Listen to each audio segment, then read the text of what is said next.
Fala pessoal, tranquilo? Hoje a gente vai conversar sobre as melhores ações para junho de 2023. Se você estiver aqui procurando alguma sugestão ou indicação de compra, infelizmente esse vídeo não é para você. O nosso propósito no Vida de Acionista é sempre trazer argumentos positivos, negativos ou pelo menos algumas indagações em relação àquela sua tomada de decisão na hora de apertar o botão de comprar. Sempre focado no jeito Barsi de investir, ou seja, dividendos para o longo prazo. Me acompanhe até o final que você vai ter acesso a vários insights e que eu espero sinceramente que algum deles te ajude na sua caminhada. Vamos começar então?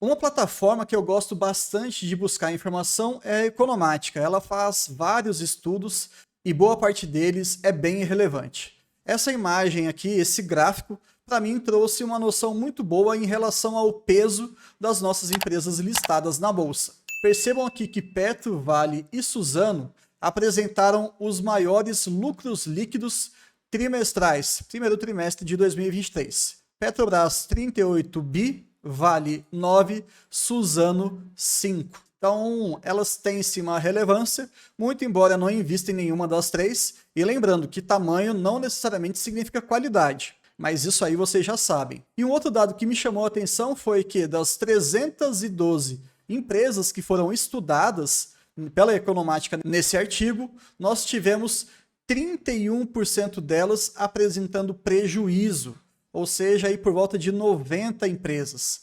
Então, nem tudo são flores, cada uma das empresas vai sentir de uma maneira diferente esse contexto nacional e também internacional. Nesse ponto é fundamental que você entenda a sua empresa para que você possa investir efetivamente. Então, entrando aqui na plataforma do AGF+, e esse vai ser o principal balizador do nosso vídeo de hoje, nós temos lá uma aba que fala sobre a fórmula AGF. É uma ferramenta que, de novo, eles colocam um aviso bem grande lá na página.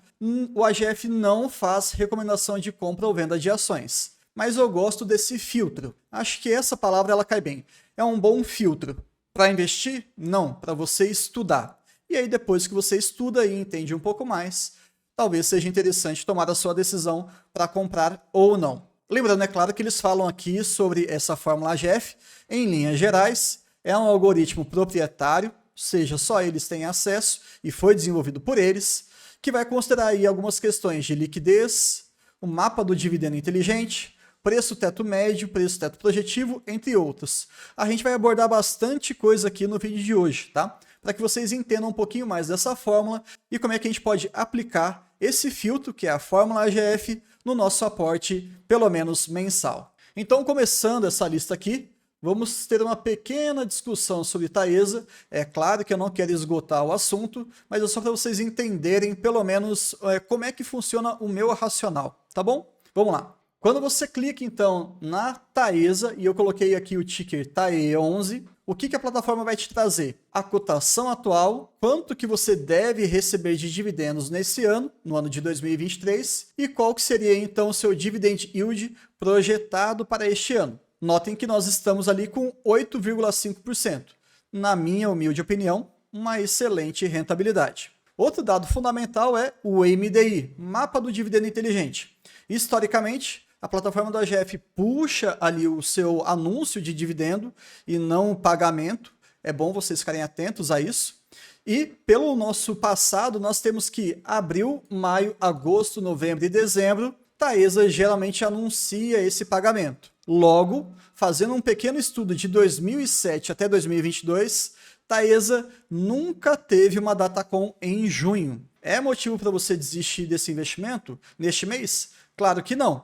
Mas só para a gente deixar bem claro aqui, Datacom é a última data que você pode receber o último provento anunciado. Tranquilo? Como nós não temos nenhuma perspectiva ainda, pelo menos já anunciada, isso daqui não vai influenciar tanto, mas fiquem sabendo, geralmente não há nenhum fluxo de caixa por conta de Taesa para os investidores que focam em dividendos. Bom, um outro ponto aqui que é um outro argumento histórico, nós temos que Taesa, de todas as empresas da Bolsa, é a maior pagadora de dividendos nos últimos 10 anos. Isso para mim é um dado fundamental, porque uma empresa que tem um comportamento durante 10, 15, 20, 30 anos, de uma maneira relativamente estável, na minha cabeça faz sentido considerar que ela vai continuar com esse hábito. Bruno, nós temos aí o leilão de 2023 que vai ser o maior dos últimos anos. Ok, é um motivo suficiente para você colocar em xeque esse histórico.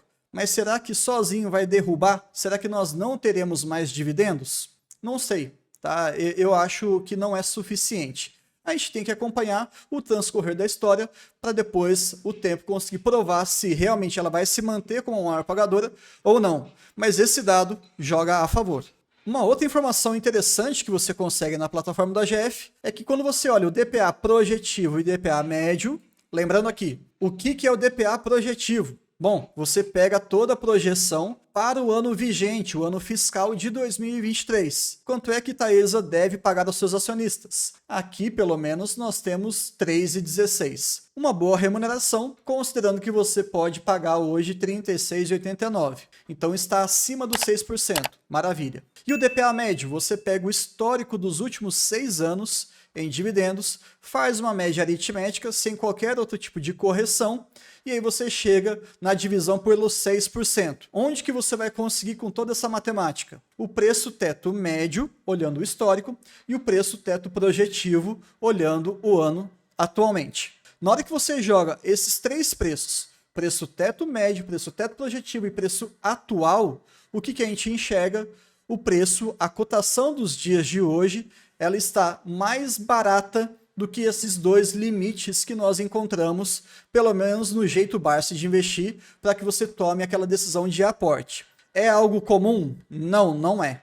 Tá? Esse comportamento de estar abaixo dos dois preços tetos não é nada comum, mas é algo que traz também um pouquinho de segurança para o acionista.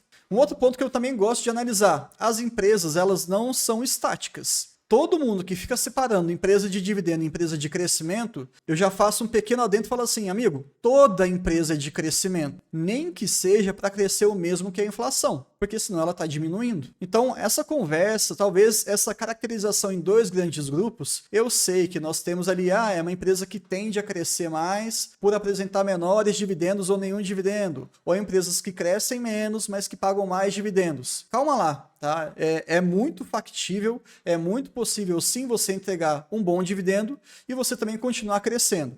O maior exemplo que eu tenho aqui para trazer para vocês é a própria Taesa, TRPL, Klabin, Banco do Brasil e por aí vai. Então, vamos falar um linguajar aqui menos teórico e mais prático, porque afinal de contas, nem tudo que é conceitual consegue ser replicado no nosso dia a dia. Então, a gente tem que lembrar que Taesa está com projetos que entrarão em funcionamento para os próximos meses. Se você ficar se prendendo muito ao seu histórico de 6 anos, muito provavelmente esses próximos projetos que já estão em construção ou funcionamento parcial, eles não são contemplados. E aí você pode deixar de aproveitar essas oportunidades, de falar assim, qual que é a leitura da empresa hoje? Talvez pelo peso do histórico, a sua visão fique um pouco limitada. Tá bom? É só esse adendo aqui que eu gostaria de trazer. E para fechar, uma informação que eu acho que também é complicada da gente contra-argumentar. Essa simulação, não se preocupe com os valores, de verdade. Eu simplesmente coloquei aportes regulares todos os meses de 2006 até 2023. Eu quero que você olhe só o comportamento da curva. Olha só como é que nós temos esse gráfico. Quase uma curva perfeita.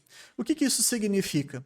Que a Taesa ela tem sim um comportamento de crescimento muito previsível e estável, já que até o seu modelo de negócios ele trata ali de receitas anuais permitidas baseadas em concessões de 30 anos. Então, do ponto de vista de planejamento, não é tão difícil assim. E esse pequeno gráfico aqui de 2023, você pode falar assim, poxa, tivemos uma queda muito grande, né? Calma lá. Isso aqui é só um trimestre. Então sim, Taesa está muito bem posicionada, considerando uma possibilidade bem pé no chão de ela entregar aquilo que ela já entregou no primeiro trimestre. Ok? Mas nem tudo são flores. Porque você tem que ter uma análise crítica não só do ponto de vista positivo, mas também o negativo, ou pelo menos se questionar de algumas variáveis que estão se apresentando no momento atual ou para os próximos anos. E é por isso que agora eu vou questionar Taesa. Dados, isso não é discutível, tá? De acordo com o último balanço da empresa, que eu inclusive vou deixar aqui como sugestão para que vocês possam assistir toda a interpretação que eu fiz, a alavancagem hoje está em 3,9 vezes. ou seja, 4 anos de EBITDA, de geração de caixa, para que você consiga pagar toda a dívida da empresa. Você fala assim, putz, é muito alto, né, Bruno? Comparando com outras empresas, outros setores? Sim, é alto. Isso não dá para a gente minimizar ou passar a mão. Mas uma coisa é fato. Se você for olhar a alavancagem média da empresa, e melhor, a alavancagem média do setor de transmissão de energia do nosso país, esse valor aqui não está tão fora. Eu diria de uma maneira bem sincera, na minha percepção, está no limite máximo tolerável. 3,9 vezes, 4 vezes, 4,1. Depois a gente espera que isso caia. Até porque, senão, uma alavancagem muito grande, ela tende a servir como um gargalo para os próximos meses e pode colocar, sem dúvida nenhuma, aí, a perenidade do negócio em risco. Não é agradável, mas também não é o fim dos tempos. Outro ponto que você, enquanto investidor de Taesa, ou pelo menos pessoa interessada na empresa, tem que ficar atenta, é essa distribuição da sua receita. Nós temos ali a RAP, a Receita Anual Permitida, com categorias tipo 3 e tipo 2. Bruno, o que era isso mesmo? Eu não vou destrinchar tanto esse assunto, mas saiba que nós temos alguns indicadores inflacionários que estão atrelados a cada uma dessas categorias. Para o ciclo que acabou de acabar no mês aqui de junho, nós temos mais ou menos 66% das receitas atreladas ao IGPM. E agora, para o próximo ciclo de 2022-2023, nós temos ali um peso menor, na casa de 60%, mas ainda muito relevante. Então, entender como é que esses dois indicadores inflacionários funcionam, o IPCA e o IGPM, é de suma importância para você entender fatores de risco das empresas transmissoras. E nesse caso, como nós temos uma exposição de mais de 60% ao IGPM e ele tem apresentado uma forte tendência de queda, lembrando que esse estudo, esse indicador, ele é feito pela FGV, a priori uma excelente instituição para a gente poder balizar as nossas premissas, ele tem mostrado sim uma queda consistente. Se você for comparar, por exemplo, ali em maio de 2022, nós tínhamos um IGPM acumulado de 10,7%. E agora, em maio de 2023, um IGPM negativo em 4,4%. Bruno, então quer dizer que a empresa vai começar a dar prejuízo? Claro que não. Quer dizer, então, que essas receitas elas serão corrigidas? Sim, como sempre são. Mas elas terão uma redução proporcional a esse IGPM.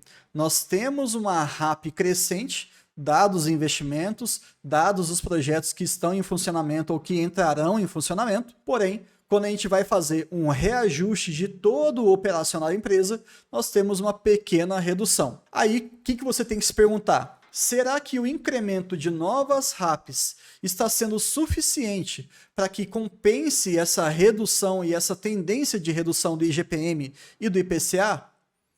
Um estudo muito bom para você fazer. Mas na minha percepção, sim, os projetos eles vão suplantar sem dúvida nenhuma e vão continuar trazendo resultados crescentes. Mas essa é a minha conclusão. É interessante que você tome a sua também. Um outro argumento aqui que algumas casas de análises trazem, mas eu fico um pouco com o pé atrás, porque é feita uma narrativa muito grande em cima e muitas vezes o argumento ele não se sustenta. Mas vamos lidar de novo com fatos, né? Sem especulação aqui. Menor prazo remanescente de concessão, aproximadamente 20 anos. O que isso significa? Se nós pegarmos todas as concessões em andamento e se Taesa falar assim, pessoal, nunca mais vamos participar de nenhum leilão, não vamos arrematar mais nenhum lote e não vamos construir mais nenhuma linha de transmissão no nosso país. Ou seja, a empresa só vai honrar aquilo que ela tem por enquanto e acabou. Qual que vai ser a conta? Você vai chegar num prazo remanescente de concessão. A empresa ainda deveria continuar funcionando e trazendo bons resultados por mais 20 anos. Ou seja, quando eu tiver 55 anos, eu tô com 35, aí sim Taesa vai falar assim, putz, e agora? O que a gente vai fazer? Só que não é assim que essas grandes empresas trabalham no setor de transmissão. A cada ano nós temos leilões e, ou seja, são oportunidades para que você continue estendendo cada vez mais a sua previsibilidade, o seu prazo remanescente de concessão. Até aí não me preocupa muito. Então, aonde que eu acho que esse argumento ele é falho, embora ele seja real? TRPL, transmissão para TRPL, a ISA-CETEP e a Alupar têm prazos remanescentes de 20 e poucos anos, 21, 22, 23. Então, sinceramente, a gente está falando de uma variação muito pequena entre cada um desses players e também são prazos bem extensos. Se Taesa não tiver a competência de continuar aumentando a sua RAP, de aumentar a sua linha de transmissão, as suas concessões durante 20 anos, aí realmente ela tem tudo para fechar. Ela merece até fechar. Mas será que em 20 anos nós, investidores de longo prazo, não vamos enxergar isso? É um pouco complicado. Então, assim, aceito que esse dado ele é válido, mas eu acho que ele é muito fraco. Tranquilo? E aqui uma grande crítica, né? Infelizmente a gente está sujeito a isso. É uma revista, né? Um portal de notícias, que é o Brasil Journal, ele recentemente soltou um boato. E por que eu estou falando um boato? É porque foi constatado que nada aconteceu. Acabou soltando a seguinte informação: a oferta primária deve vir a mercado já na segunda metade de abril ou em maio, se a Taesa decidir esperar os números do seu primeiro TRI, que saem no próximo dia 3. Essa notícia ela é relativamente recente. Salvo engano, ela é de abril. E qual que era a proposta? Segundo fontes, pessoas confiáveis, segundo algumas análises paralelas, e por aí vai, o Brasil Journal se arriscou em tentar antecipar um movimento do mercado. A grande verdade, qual que é? Isso pode ter sido um teste que a própria Taesa fez, pagou lá para algum repórter, né, um jornalista chegar e soltar isso ao mercado para ver como que ia ser a nossa reação. Ou talvez ali o Brasil Journal tenha tentado produzir algum conteúdo para se destacar em relação às suas outras concorrentes. Enfim, não me interessa qual que é o motivo. A única resultante de todo esse movimento, na minha percepção, foi Brasil Journal manchou um pouco a sua reputação. Na hora que você tenta antecipar algum movimento, determina algumas datas e tenta realmente falar que isso aí é uma notícia quente, qual que é o propósito? Você quer trazer um ruído ou você quer trazer um sinal para o mercado? Por isso que eu gosto muito de lidar com os dados, com os fatos. E muita gente acaba falando assim, pô, Bruno, mas se você só tomar alguma atitude na hora que aquele dado, aquela informação for anunciada, você já vai ter perdido tempo. Eu acho que não, tá? Ficar especulando, fazer uma futurologia, já está provado por A mais B. Pessoas do Brasil e do mundo inteiro falam, não tente. Se grandes investidores, como até o nosso bom e velhinho Barsi, já falou que não adianta ficar olhando no curto prazo, por que que eu, mero iniciante, um ser que precisa aprender muito ainda nesse mercado, vou ficar tentando antecipar a jogada? Esquece, para com isso, sabe? E mesmo que ela fizesse essa oferta de ações, não tem problema. O preço ia cair? Com certeza. Você pode se aproveitar dessa volatilidade de curto prazo para comprar mais ações? Com certeza. Mas dê a energia e tempo necessários sem que isso te atrapalhe. Quando as pessoas me mandaram essa notícia, eu falei assim, vamos ver como é que vai ser. E pronto, e parei. Não vou ficar roendo a unha, perder minha noite de sono, vender toda a minha posição de Taesa, já criar um monte de especulação em cima disso. Não teve nenhuma informação válida. Tanto que, olha, segunda metade de abril ou em maio. Meus amigos, estamos em junho, não aconteceu, ponto final. E aí? Eu conheço algumas pessoas que fizeram bobagem com Taesa, com as suas ações de Taesa. E não espero que vocês comentem esse tipo de erro até de principiante. Não ignorem, mas também não supervalorizem. Esse é o recado. Agora você percebeu como que é difícil fazer uma análise de apenas uma empresa quando você olha ali aquela fórmula do AGF, citando então BB Seguridade, TRPL, Sanepar, Vivo e Banrisul? Não dá para você levar isso aqui de uma maneira bem crua e falar, bom, vou comprar e vida que segue. Não. Investir não é fácil e não é para todo mundo. Demanda responsabilidade. Não adianta você assistir o meu vídeo, assistir de outro youtuber, achando que você vai ter todo o caminho das pedras. A sua conclusão só vai sair com os seus estudos. A minha ideia aqui é trazer ali algumas formas de você poder criticar e ter uma decisão mais balizada nos seus aportes. Tá bom? Vamos então falar rapidamente sobre algumas dessas empresas, mas agora de uma maneira bem mais rápida, combinado? Questionamentos iniciais que eu fiz em relação à BB Seguridade. Ela vai manter esse desempenho atual? Lembrando que o último trimestre, o quarto TRI de 22 e o primeiro de 2023 foram sensacionais. Foram os maiores lucros da história da empresa. Aí cabe eu te perguntar, você acha que ela vai continuar com isso ou não?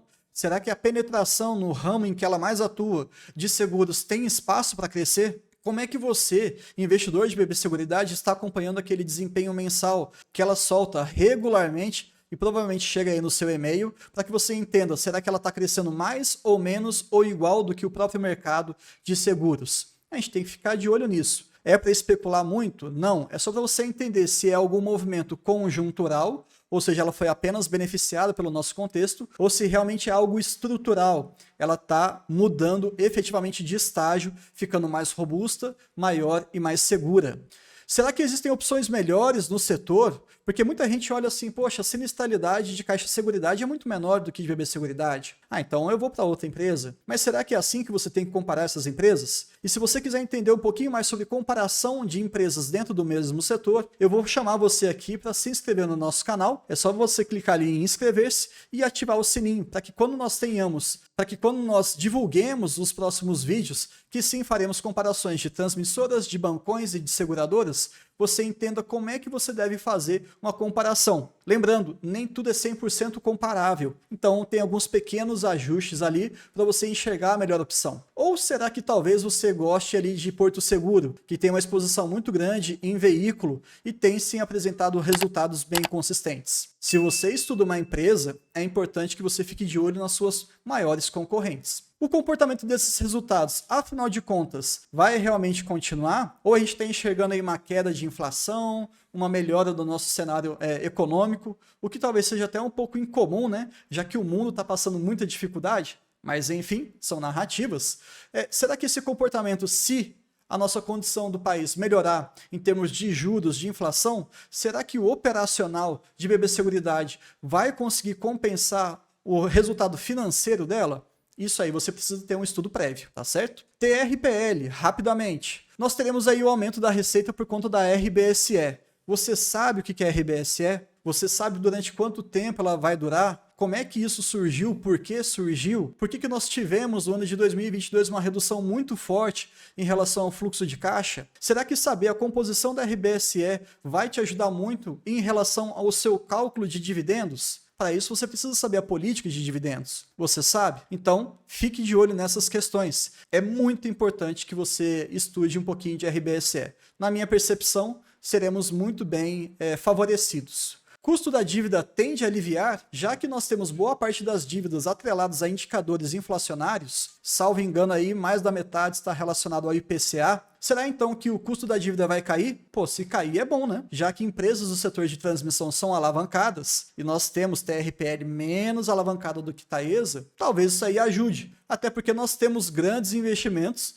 para este ano. Não adianta nada você fazer o arremate de algum lote se você não conseguir bancar aquele investimento. Então, ficar de olho nisso aí. Acredito que sim, eu acredito que o custo da dívida vai cair e nós teremos algumas vantagens, pelo menos do ponto de vista estratégico, para os próximos anos. PL e ROI estão menores do que Taesa. De novo, aquele estudo. Se você tem uma TRPL, é quase que obrigação você pelo menos ficar de olho em Taesa. Ou até, se você quiser extrapolar um pouco mais, em Alupar. São grandes players que atuam no mesmo segmento. Como é que elas estão comparativamente? Outro dado importante, o PVP está abaixo de 1, ou seja, para você comprar R$1 da empresa, do que ela realmente vale, hoje você paga no mercado apenas 91, 92 centavos. Opa, ouve essa frase de novo. Eu estou te oferecendo R$1 e você só tem que me pagar 90 centavos aproximadamente? É isso mesmo. O mercado está tão distorcido que nós temos esse conceito atualmente em TRPL. É uma métrica válida? Não é?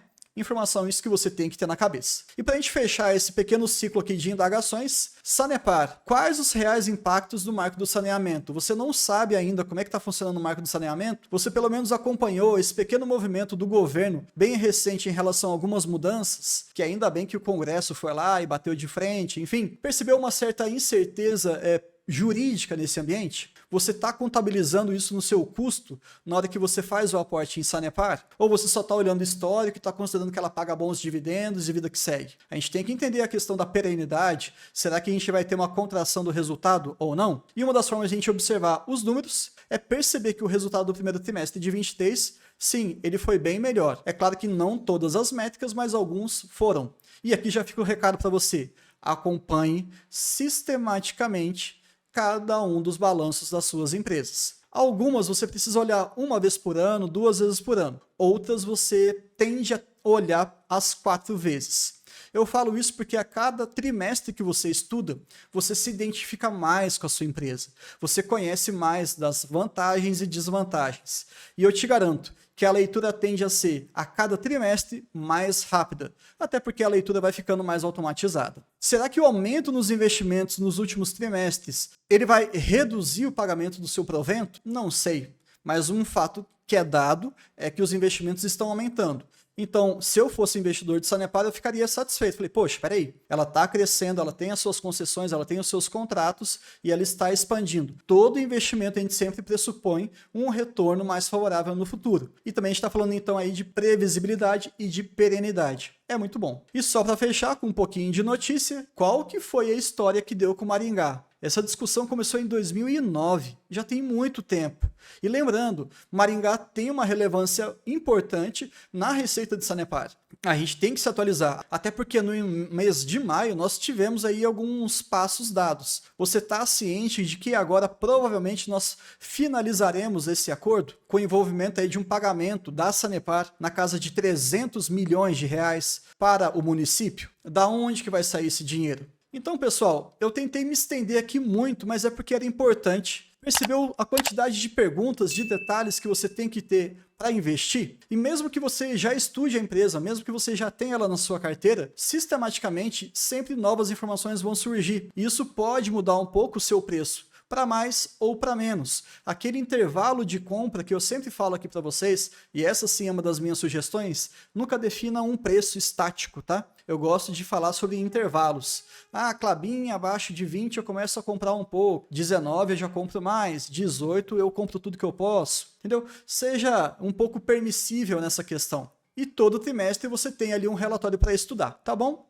Finalizando aqui a plataforma do AGF+, eu gosto de trazer de uma maneira bem resumida e também só como um aperitivo. Olhando o aspecto projetivo, nós temos Banco do Brasil, EB Seguridade, CPFL e Taesa como as melhores numericamente falando e não qualitativamente falando, como bons investimentos a serem feitos, pensando aí na questão do seu preço atual e a perspectiva de pagamento de dividendos. Igualmente falando, mas olhando para o passado, pensando nos últimos 6 anos e pegando o preço teto médio, nós temos as melhores opções: Qualicorp, Bradespar, Wiz, Vibra e Comgás como melhores opções, todas com dividend yield médio acima de 9%. São bons investimentos? Quantitativamente, talvez.